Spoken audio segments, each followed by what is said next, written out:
WhatsApp guys, শুরু করছি মহান সৃষ্টিকর্তার নামে। আপনারা কেমন আছেন? আশা করি ভালো আছেন। নিশ্চয়ই আমি নিজে ভালো আছি।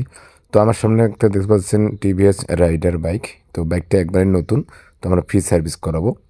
এটাকে চাবিটা আমরা অন করি, চাবিটা অন করি, দিয়ে গাড়িটা কত কিলোমিটার চলছে। গাড়িটা চলছে অনলি 20,436 কিলোমিটার। আপনারা দেখতে পাচ্ছেন কিনা জানি না, 20,436 কিলোমিটার। এই হচ্ছে অবস্থায় গাড়ির। তেল শর্ট, তাই বিলিম করতেছে, এটা পেন নেই। টিভিএস রাইডার 125cc গাড়ি। কী জন্য তেল বেশি খাচ্ছে এটা আমরা এখন দেখাচ্ছি আপনাদেরকে। আমরা প্রথমে কি করবো, এটা এয়ার ফিল্টারটা খুলবো। স্পার প্লাগটা পরিবর্তন করা লাগতে পারে, স্পার প্লাগটা পরিবর্তন করবো। আমরা এখন এয়ার ফিল্টারটা খুলবো।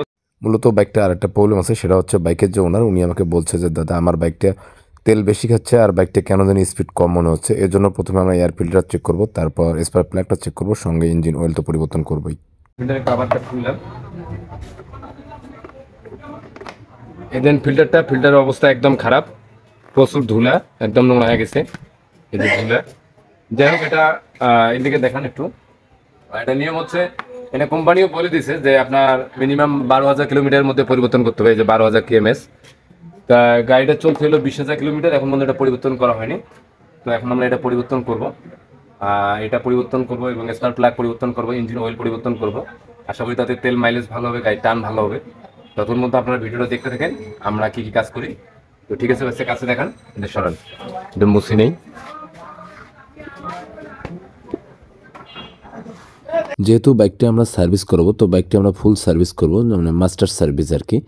তো মাস্টার সার্ভিসের ক্ষেত্রে খুব একটা জিনিস পরিবর্তন করার প্রয়োজন হয় না, জাস্ট খালি খুলে সব ক্লিন করা এবং ইনস্টল করা। এর মাঝে যেটা যেটা প্রয়োজন সেগুলো পরিবর্তন অবশ্যই। যেমন আমরা এটা মাস্টার সার্ভিস করব, গাড়িটা যেহেতু নতুন, মাত্র 20,000 কিলোমিটার চলছে, সেক্ষেত্রে আমাদের স্পেয়ার প্লাগটা পরিবর্তন করা আবশ্যক। কারণ কোম্পানি সাজেস্ট করে যে আপনার 14 থেকে 15,000 কিলোমিটার পর্যন্ত স্পেয়ার প্লাগ চালানো যাবে। তো আমি স্পেয়ার প্লাগটা খুলে নিচ্ছি, আর খোলার পরে দেখব প্লাগটা কী অবস্থা, এবং আপনাদেরকেও আমি দেখাবো যে প্লাগটা আসলে ভালো কিনা। তো কোম্পানি বলে যে আপনি 14 থেকে 15,000 কিলোমিটারের মধ্যে স্পেয়ার প্লাগ পরিবর্তন করুন, আর বাইকটা চলছে 20,000 কিলোমিটার, তার মানে স্পেয়ার প্লাগ পরিবর্তন করার সময় তো পার হয়ে গেছে। হ্যাঁ, তো আমি স্পেয়ার প্লাগটা খুলে নিচ্ছি, আর এই যে পিছনের চাকাটা খুলবে, কারণ পিছনের চাকার যে ব্রেক শুগুলো আছে আমরা ব্রেক শুগুলো ক্লিন করবো এবং ড্রাইভ সেন্টার অ্যাডজাস্ট করবো, চেনে লুব্রিকেন্ট দেবো, মানে গিয়ার অয়েল দেবো। তো হচ্ছে স্পেয়ার প্লাগ। তো স্পেয়ার প্লাগটা দেন কত পরিমাণ কালো হয়ে গেছে মাথাটা একদম। আর এখানে দেখেন গোড়াটা দেখতে পাচ্ছেন কিনা জানি না, এই দেখেন প্রচুর পরিমাণে গোড়াটা দিয়ে কম্প্রেসার লিক করতো। আর কম্প্রেসার লিক করার কারণে বাইকটির স্পিড এমনিতেই কম হবে স্বাভাবিক।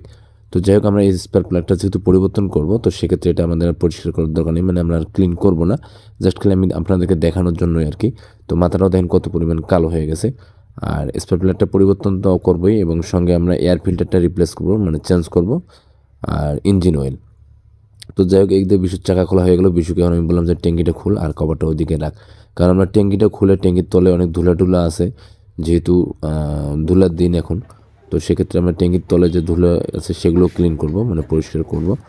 তারপরে সামনের চাকার ব্রেক শু এবং ব্রেকের কেবল টেবলগুলো যা আছে সবগুলো আমরা ক্লিন করব। তো একদিকে বিশু খুলে নিচ্ছে ট্যাঙ্কিটা, কারণ ট্যাঙ্কিটা এটা খুলতে গেলে একটু ঝামেলা হয়, অন্য অন্য ট্যাঙ্কির মতো না। অন্য অন্য যে ট্যাঙ্কিগুলো থাকে সেগুলো খোলা অনেকটা ইজি, কিন্তু এই ট্যাঙ্কিটা খোলা একটু ঝামেলা, কিট সিস্টেম যেহেতু। তো যাই হোক, সমস্যা নেই, কাজ যেহেতু আমাদের করতে হবে, সেটা যত পেনই হোক যত ঝামেলারই হোক কোনো ব্যাপার না, কাজ তো কাজেই। আরেকটা বিষয় হচ্ছে যে আপনার যে কোনো বাইকের ক্ষেত্রে আমি বাইকের ওনারদেরকে বলবো, আপনারা প্রত্যেকটা বাইকের নিয়ম মিনিমাম আপনি 10 থেকে 20,000 কিলোমিটারের মধ্যে একটা করে মাস্টার সার্ভিস দেওয়া। তাতে করে কী হয়, আপনার বাইক ভালো থাকবে এবং বাইকে স্মুথলি চলবে, এবং আপনার খুব বড় ধরনের ঘটনা হবে না, সমস্যা হবে না। তো যাই হোক, আমি সবাইকে অনুরোধ করব, নেক্সট ভিডিওটা মানে পুরো কাজগুলো একটা ভিডিওতে দেখানো সম্ভব না, তাই আমরা ভিডিওটা 2 পার্টে ভাগ করে নেব। তো পরবর্তী পার্ট দেখার অনুরোধ থাকবে, এবং কেউ ভিডিওটা পরবর্তী পার্টও স্কিপ করবেন না।